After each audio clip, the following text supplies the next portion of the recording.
and thanks so much for tuning in. For today's video, we'll be taking an up-close and personal, in-depth look with the 2017 Chevrolet Corvette Grand Sport. We're attending a media event for the car just outside of Atlanta, Georgia. We're going to be taking it to Atlanta Motorsports Park for a bunch of rounds around the track and some public road drives, so it's going to be a lot of fun and I hope you guys enjoy. As always, in this review, we'll start it up, show the engine, get an exhaust clip, and go over the performance data, take it on that thorough drive, and show you many of the unique aspects throughout the interior as well as exterior. So without further ado, let's go ahead and hop on in, start her up, let her run. This example is finished in Watkins Glen Gray Metallic, a new color option for 2017, and features the Twilight Blue design package, which adds blue Napa leather across the seats, dashboard, door panels, and center console. In addition to brushed aluminum accent pieces, this one also has the optional carbon fiber dash treatment.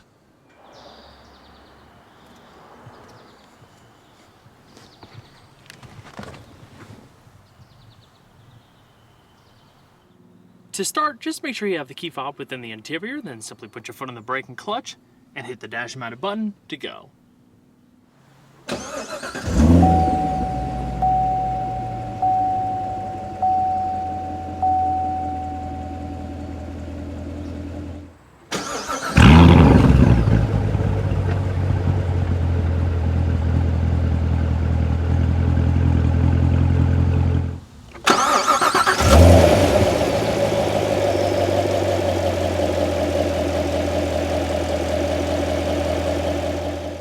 The 7th generation Corvette uses an electrically assisted variable ratio speed proportional power steering system that's 5 times stiffer than the hydraulic system used in the C6. Every one I've driven has been sharp as an arrow, very responsive and agile.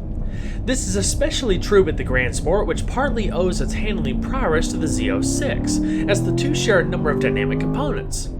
The overall feedback transfer to the driver is fantastic. You can really feel the car, knowing exactly where the front wheels are at any given moment. A lot of that owes its thanks to a 150% increase in column stiffness and a 600% increase in intermediate shaft torsional stiffness compared to the C6. Also, the steering gear is now mounted directly to the aluminum front cradle structure. The steering ratio varies between 12 and 16.4 depending on which drive mode you have the car set to. It takes just 2.53 turns to lock and has a 37.7 foot turning circle. The 3-spoke multifunction steering wheel measures just 14.1 inches in diameter. It makes motions feel more direct and accurate, reducing how often you might have to reposition your hands, a very nice touch when driven on a track. This flat bottom design was introduced on the Z06 and is now standard on all C7 Corvettes. High quality leather wraps the wheel and there's grip bolsters at 10 and 2, with genuine brushed aluminum trim surrounding the airbag cover and spokes.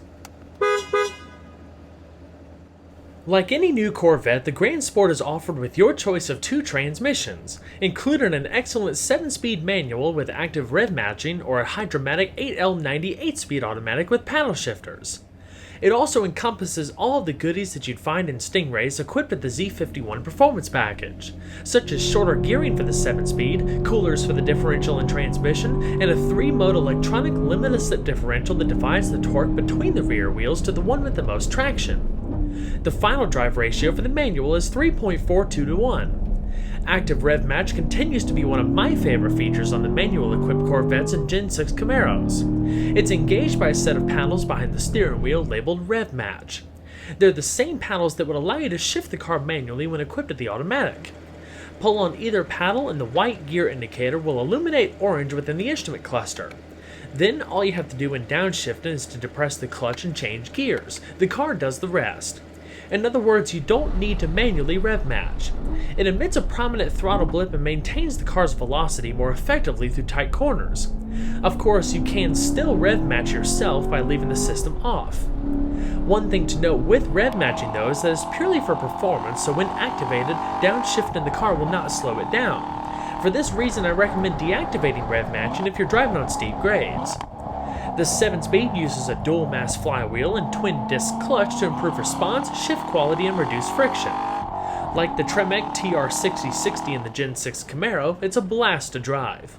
There's a well-defined grab point with an appreciable level of feedback and firmness. The 7-speed would definitely be my transmission of choice. It's so smooth and easy to operate, shifts are short and precise. The rev matching just adds icing to the cake. It's all routed through a leather-wrapped shift knob. The 8-speed is certainly an intriguing option as well, as it's able to deliver a level of performance comparable to a dual-clutch transmission. Close gear spacing keeps the LT1 V8 in the ideal RPM band longer and more consistently, making it a bit quicker than the manual gearbox. Despite having 4 gear sets and 5 clutches, clever packaging allows it to take up about the same space as the 2014 Stingray's 6-speed auto. The 8-speed's aluminum and magnesium construction helps decrease weight by more than 8 pounds. Reduced internal friction is said to also contribute to 5% greater efficiency over the 6-speed.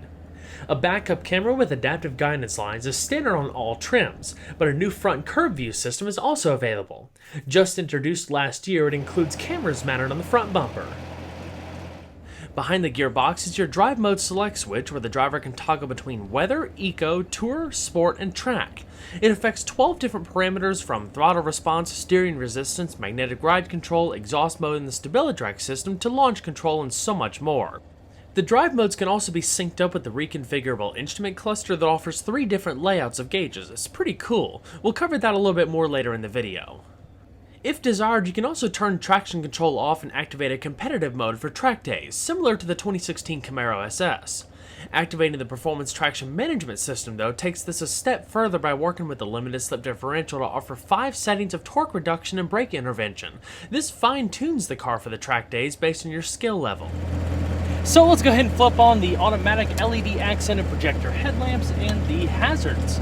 Both windows are fully automatic. Now let's go ahead and check out the exterior, shall we?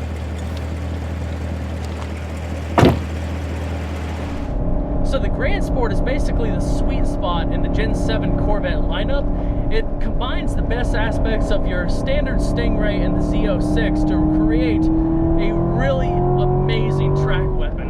This thing is so much fun to drive, it's ridiculous, especially with the 7-speed, the active rev matching feature, just throw it into a corner. Gosh, the tires have so much grip. It's so cool. I mean, it's got pretty much the same power and stuff as the regular Corvette. This one comes standard with the otherwise optional dual mode exhaust system, so you have 460 horsepower, 465 torque, which is like the perfect balance of power. Some may say the Z06 could be a little overpowered at times, and that's personal opinion and everything like that. I actually haven't driven one on track, unfortunately, but this is just awesome. You get similar styling, wide body look, you get the option of carbon ceramic brakes, everything from suspension tuning to the electronics, all of that has been done specifically tailored for this car, so it's not exactly the same as a Stingray or a Z06, which is pretty cool because, the Gen 6 Grand Sport was an awesome car in its own right, and it was the first, dedicated Grand Sport model that was available, more so to the public, as that alternative model that was more track focused. The Grand Sport name has actually been around since the early 60s, where it started as like this super secret project to launch Corvette basically into motorsports and racing. Unfortunately, it got shut down quick. There was only 5 original cars produced, but the Grand Sport nameplate came back out in 1996 with the finale of the 4th generation Corvette. Those cars finished in that beautiful blue color were limited to 1,000 units.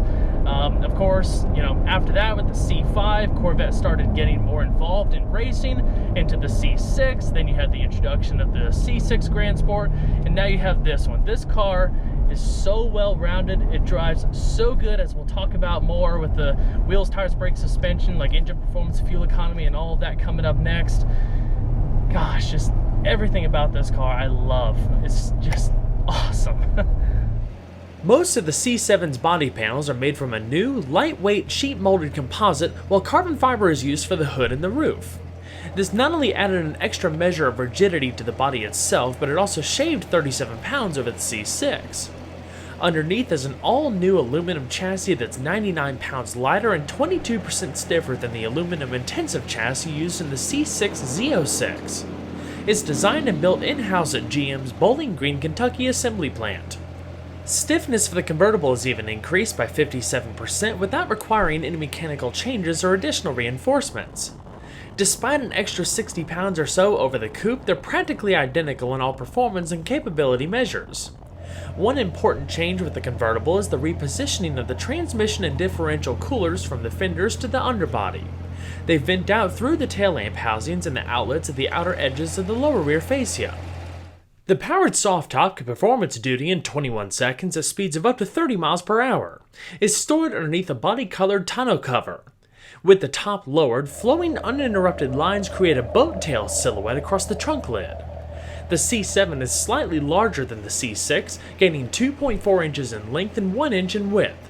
As expected, all of the vents in the body are functional to help decrease drag, provide greater cooling, add downforce, or a combination of the three. For example, the repositioned radiator up front helps extract hot air from the engine bay more effectively while improving downforce and reducing lift by allowing air to pass through the front exit at the hood and flow over the windshield, versus being forced around and underneath the car. The black fender vents help pull air out of the wheel wells for cooling and a reduction in positive pressure to reduce lift. Out back, a prominent black diffuser channels air from underneath the flat underbody to generate downforce over the rear axle, in conjunction with the deck lid spoiler. Other more subtle ways the Grand Sport differs from the Z06 include the front grille color, the Grand Sport fender emblems, the color-keyed high-mounted quarter ducts, and the slight variations in the optional aero package. The latter includes a carbon fiber front splitter, pronounced carbon fiber rockers, and a more aggressive wicker bill rear spoiler. It's a similar setup to the optional aero kit you can get on the Z06, but it's not quite as hardcore as the levels of downforce generated would have been counterintuitive in the Grand Sport. If you go for the ground effects, you can opt to have them painted in carbon flash metallic or left in exposed carbon fiber with a glossy finish. The Grand Sport is offered in either a coupe, which starts at $66,445, or a convertible, which starts at $70,445. Depending on options, pricing can easily approach the six-figure mark. The Z07 equipped convertible shown here, including many optional extras, would likely sticker for around $95,000. Like the Z06, the Grand Sport comes with a variety of lightweight wheel options measuring 19 by 10 inches in front and 20 by 12 inches in the rear. Helping it hold up to 1.05 G in cornering grip is a set of sticky Michelin Pilot Supersport summer tires, two 85/30s in front and three 35/25s in the rear. Michelin Pilot Sport Cup 2 tires are added with the Z07 performance package and boost road holding ability to 1.2 G, the same as the Z06. Stopping from 60 miles an hour should take around 100 feet thanks to a four-wheel internally ventilated high-performance Brembo braking system. Compared to a Stingray with the optional Z51 performance package, which uses 13.6-inch discs in front, 13.3-inch discs in the rear, and 4-piston calipers at each corner, the Grand Sport actually borrows its brakes from the Z06. These include 14.6-inch rotors in front with 6-piston calipers and 14.4-inch rotors in the rear with 4-piston calipers. The curved slots that you see, a design borrowed from Corvette racing, helps dissipate heat and is said to offer greater durability than conventional drilled holes.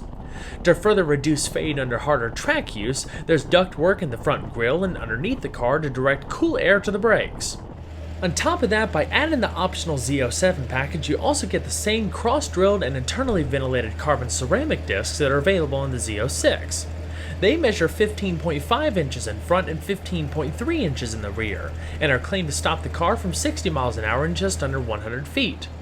On top of shedding about 23 pounds of weight from the car, they also provide longer service life and greater durability with heat resistance. All Stingrays feature an independent double wishbone suspension with transverse composite springs in the front and rear.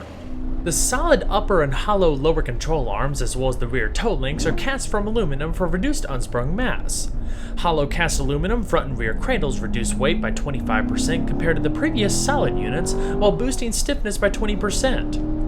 As you might expect, the Grand Sport also comes standard with GM's fast-reacting magnetic ride control adaptive damping system. It firms or relaxes the suspension almost instantaneously based on the drive mode selected, road condition, and driving behavior. It's the stiffest while in track mode and the most relaxed in weather, eco, and tour. The Grand Sport is powered by the same 6.2-liter LT1 V8 that you'll find in a Stingray. It's an all-aluminum overhead valve pushrod engine that features cast-in-place iron bore liners and 2 valves per cylinder. Variable valve timing, direct fuel injection, and active fuel management help boost performance and efficiency over its predecessor's LS3 engine. The compression ratio is rated at 11.5 to 1, while maximum engine speed peaks around 6,600 RPM. A dry sump lubrication system, which is optional on the Stingray, is standard on the Grand Sport. On top of the Corvette's low center of gravity, low curb weight, and perfect weight distribution, the Grand Sport is able to take advantage of everything the LT1 is able to offer, including an impressive straight line and cornering performance and excellent fuel economy. With our tester's multi-mode exhaust, it pumps out 460 horsepower at 6,000 RPM and 465 pound-feet of torque at 4,600 RPM.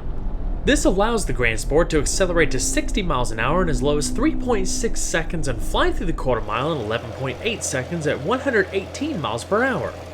If you're driving in eco mode, active fuel management or cylinder deactivation will automatically turn the V8 into a 3.1 liter V4 at cruising speeds.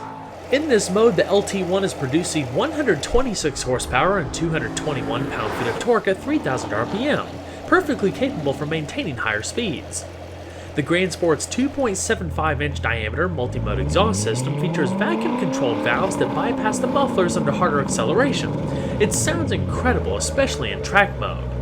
Compared to the loud and muscular note of the Gen 6 Camaro SS, the Corvette sounds more exotic. It's much higher pitched with increase in RPMs. The quad polished tips are always a nice touch. The sound can be tailored through the drive modes for more stealth or full-on aggression. As far as fuel economy, with an 18.5-gallon tank and recommended premium fuel, the Grand Sport is estimated to achieve between 16 miles per gallon in the city and 25 miles per gallon on the highway. Expect an average of around 21 miles per gallon. So now let's go ahead and see how she sounds. I am planning on putting up a pure sound video of this car as well that more extensively highlights the multi-mode exhaust system, going through the different modes and having more extensive track driving. If you'd like to see that more in depth once it's live, I'll put the link in the top right hand corner of the video.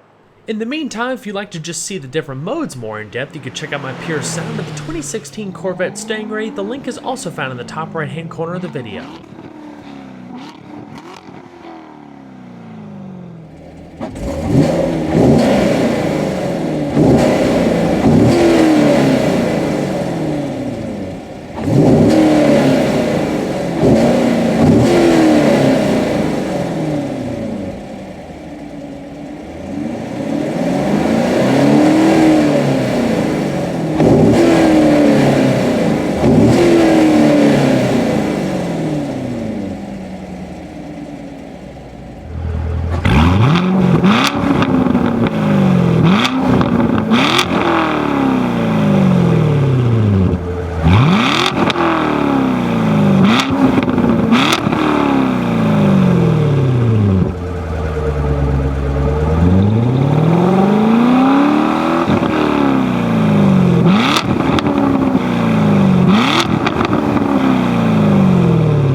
As we've talked about in previous Corvette reviews, some of the most important aesthetic changes to the C7 lie within its passenger compartment.